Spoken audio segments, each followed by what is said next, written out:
So we're gonna be doing dwarf planets, and we wanted to pep up our presentation a little bit, so we made shirts. We're gonna have a megaphone, but my dad vetoed that real quick. I forgot it. It's in the car. I forgot to grab it. No, he was like, that might be annoying, and I was like, oh, okay. I feel like the shirts just summarize it all. So, I'm Lily. You don't remember. I'm Ellie. Sorry I'm late. Dance classes. So here's just a quick picture of all of the dwarf planets and some moons compared to Earth. Well, not really compared, but you know, you get the picture. Mm-hmm. And then here's what they look like through like pictures through telescopes and such. And obviously these aren't like the most recent photos. So anyways, that's just a little. Alright, so this is Pluto. Pluto was discovered February 18th, 1930 by Clyde W. Tombaugh. It is 39.5 astronomical units from our sun, which is 4.67 billion miles, which is why we use astronomical units, because billions don't make sense in our brains. It is the fourth largest dwarf. Yes, okay. So that means it's 1,476.8 miles across. It's basically Australia, but as a planet. I don't know. That's undecided. What do you mean? It's on a shirt. So this is it compared to the United States, and then I'll get to what Charon is. So don't worry about that. But yes, this is Pluto compared to US. So not very big. Okay. So Pluto travels at 10,623 miles per hour, which I thought sounded fast, but then I looked at how fast Earth travels, and it's like 70,000 miles per hour, and I was like, oh, that was a little disappointing for me. It's a wake-up call. So one day on Pluto is 6.4 Earth days.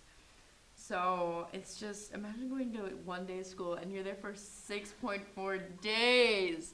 Ugh! 1 year on Pluto is 248 Earth years. So I'm 17, not even a year old. I am 974.7 days old though, but not even close to a year old. I'll get there maybe. The average temperature is negative 387 to negative 369, so it's a little bit chilly. Yes. 100 pounds on Pluto would be 8 pounds. Oh, wait. I'm sorry. I said that wrong. 100 pounds on Earth would be 8 pounds on Pluto. So, I mean, if you don't mind the cold, I guess. You know, I mean, we are in Minnesota. So it took 9.5 years for New Horizons to get there. New Horizons got there July 14th, 2015. It was launched in 2006.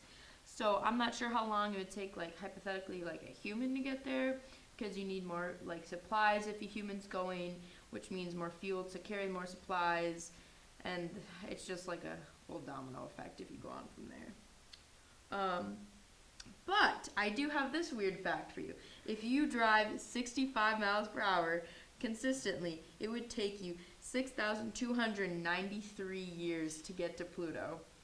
So I don't know if you're like starting on Highway 10 or where you're starting from, but 6,000 years. So if you're ever bored, you know, just think about that, I guess. I don't know. It has 225 mile an hour winds.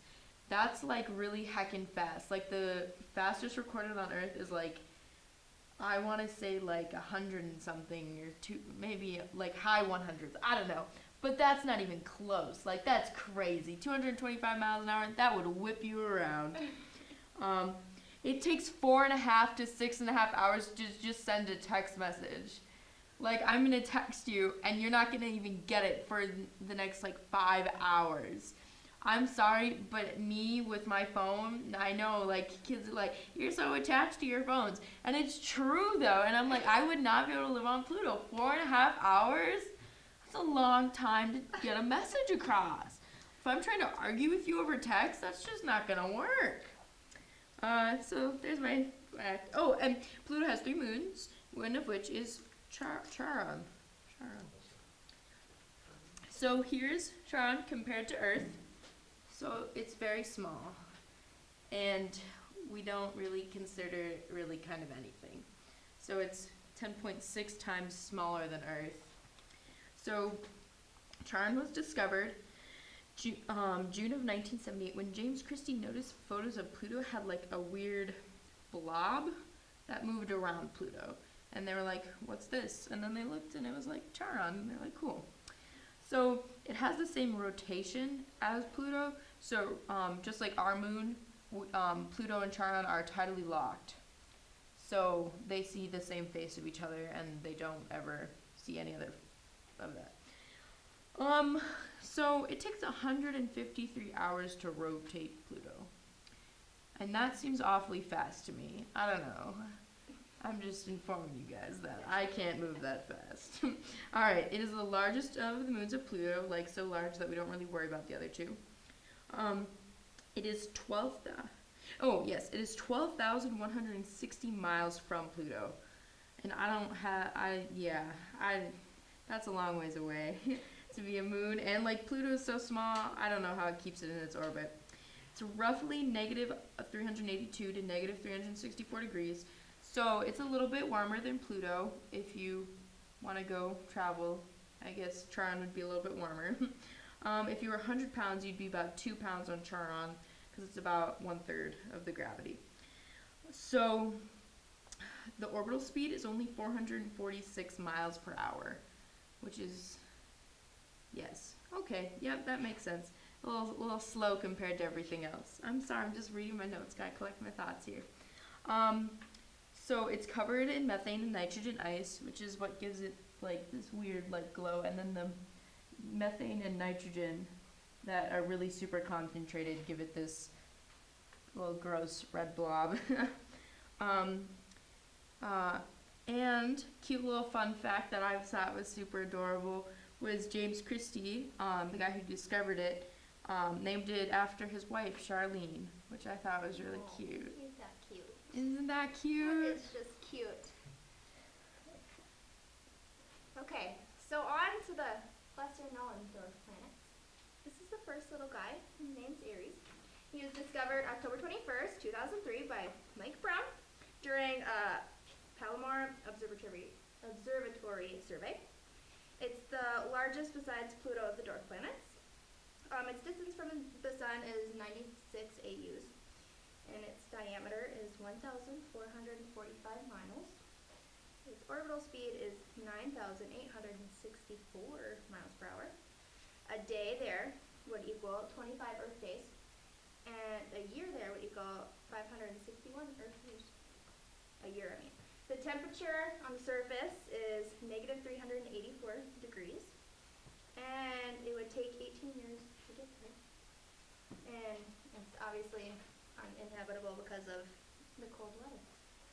And 100 pounds on Earth would equal about 2.5 pounds on Aries. And a couple little tidbits. It was named after the Greek goddess of strife and discord. And yeah, cute little guy. Was this one when it was first discovered, they wanted to name it Xena, Princess Warrior? You know I think Mike Brown had a thing for Xena, the Princess Warrior. Did he now? Yeah, and he originally named it Xena, and the International Astronomical Society selected and said no. Yeah, I should have kept that to We're himself. It would have been cool. Oh, and that's how big Earth is compared to Aries. And then this is Mage Mage, or Maki Maki, however you want to pronounce it is cool. And it was discovered March 31st, 2005 by Michael E. Brown. Different guy. It's 45.3 AUs from the sun. Its diameter is 888 miles. Its size rank is like the third largest of the dwarf planets. And its orbital speed is 9,864 miles per hour. A day there would be 22 hours, and a year would be 309 Earth years. Temperature is negative 406 degrees on the surface, and it is uninhabitable because of, the cold. And what did you say that was discovered? 2005. So pretty new. Yeah. Mm-hmm. Yeah. 100 pounds on Earth would equal about 6.6 pounds here. And besides Pluto, enough to be seen and detected by astronomer Clyde William Tombad. So, which is a little cute tidbit if you know who that is. And it's the largest in the Kuiper Belt objects without satellites. So, that guy's cute too. Okay, and this is Haumea, and that's how big it would be compared to Earth. And you can see it's a little bit different shape than all the other ones.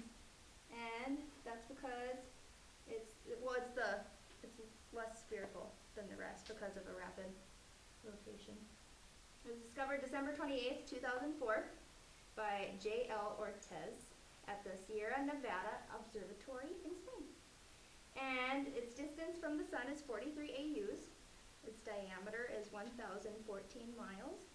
It's the fourth largest of the dwarf planets, and its orbital speed is 10,135 miles an hour.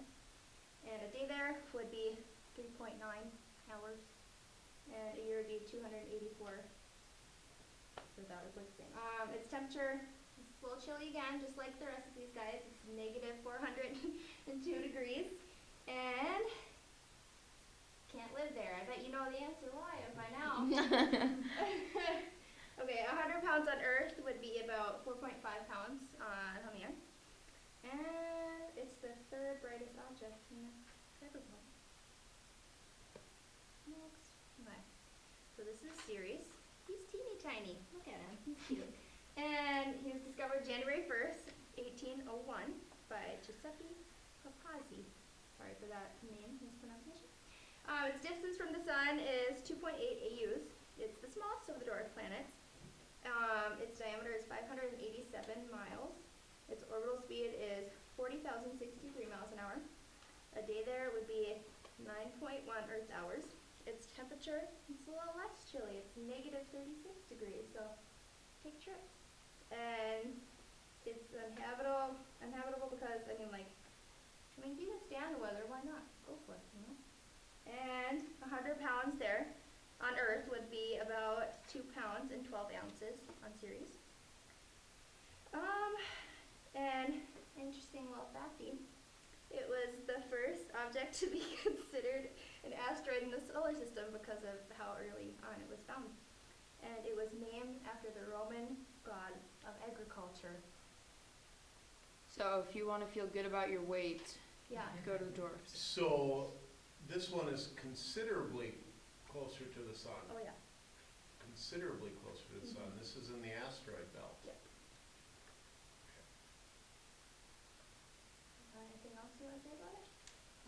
No, I just, so the Eris discovery then, that is what led to the eventual reclassification of your friend Pluto. A planet. A planet. It is Well, still a it planet. has been reclassified as a dwarf planet, because we found all these other objects that are similar in size, if not larger. Larger. Yes. Just because you say something louder doesn't Well, I make was you being right. like the hype man. Oh, oh. So, Do you like our shirts? yes, I like your shirts. This is the first I've seen of this presentation. I didn't get a chance to. Very good. Are you Wasn't it good? First apologizing? run. Huh? First run, it was good. Yeah, for your first run, I think you did it I right. feel like that was an insult. No, For the first run, it was good.